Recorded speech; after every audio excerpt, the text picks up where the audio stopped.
Students playing around with computers is a common sight these days, but this is no game. These children are actually learning the basics of coding. It's fun. And when someone says coding, you think it's like really hard. And then like you just go up to people and say, I know how to code. This key skill is now compulsory in all schools in the United Kingdom from the age of 5. It's not just about learning lines and lines of programming text. The tools these children are using are much more user-friendly and even ties in with their other lessons.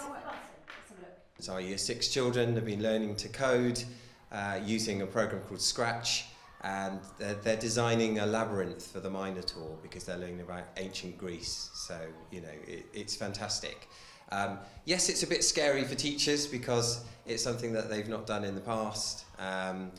But I think what we're doing here is embracing that by doing it alongside the children. You know, we're learning with them.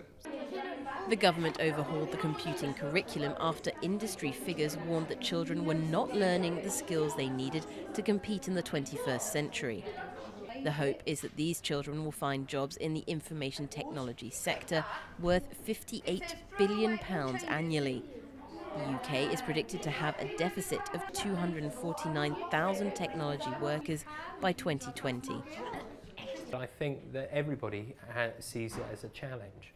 And I love Barack Obama's quote about those who out-teach us today, out-compete us tomorrow. And this is a real challenge for education globally, and we just want to make sure that Britain is doing it better, or at least as well as everybody else.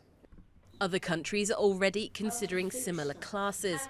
France, for example, is offering programming to primary school pupils, but as an optional extracurricular activity. Britain hopes that by making classes mandatory, they'll make sure the country doesn't become a technological dinosaur.